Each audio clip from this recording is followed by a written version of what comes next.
Pope St. Pius X's Oath Against Modernism. I, insert your name here, firmly embrace and accept each and every definition that has been set forth and declared by the unerring teaching authority of the Church,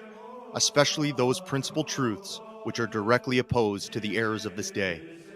And first of all, I profess that God, the origin and end of all things, can be known with certainty by the natural light of reason from the created world.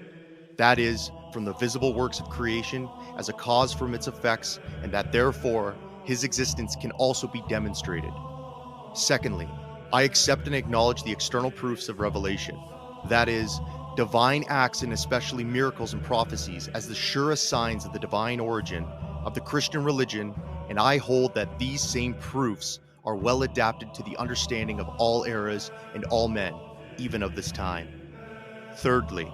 I believe with equally firm faith that the Church, the guardian and teacher of the revealed word, was personally instituted by the real and historical Christ when he lived among us, and that the Church was built upon Peter, the prince of the apostolic hierarchy, and his successors for the duration of time.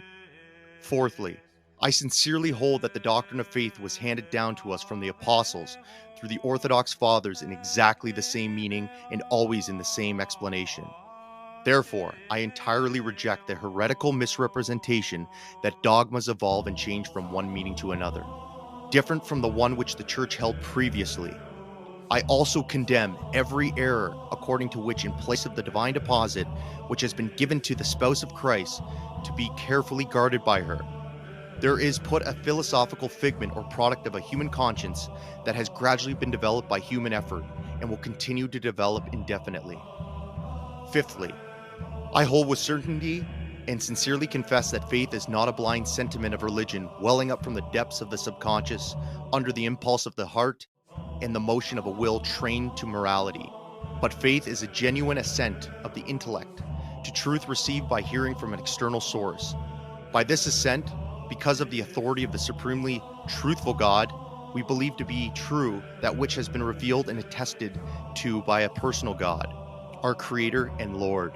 Furthermore, with due reverence, I submit and adhere with my whole heart to the condemnations, declarations, and all the prescripts contained in the encyclical Pascendi and in the decree Lamentabili, especially those concerning what is known as the history of dogmas. I also reject the error of those who say that the faith held by the Church can contradict history, and that the Catholic dogmas, in the sense in which they are now understood, are irreconcilable with a more realistic view of the origins of the Christian religion. I also condemn and reject the opinion of those who say that a well-educated Christian assumes a dual personality, that of a believer and at the same time of a historian, as if it were permissible for a historian to hold things that contradict the faith of the believer, or to establish premises which, provided there be no direct denial of dogmas, would lead to the conclusion that dogmas are either false or doubtful. Likewise, I reject that method of judging and interpreting sacred scripture which, departing from the tradition of the Church, the analogy of faith, and the norms of the Apostolic See, embraces the misrepresentations of the rationalists and with no prudence or restraint adopts textual criticism as the one and supreme norm. Furthermore, I reject the opinion of those who hold that a professor lecturing or writing on a historical theological subject should first put aside any preconceived opinion about the supernatural origin of Catholic tradition or about the divine promise of help to preserve all revealed truth forever, and that they should then interpret the writings of each of the fathers solely by scientific principles, excluding all sacred authority and with the same liberty of judgment that is common in the investigation of all ordinary historical documents.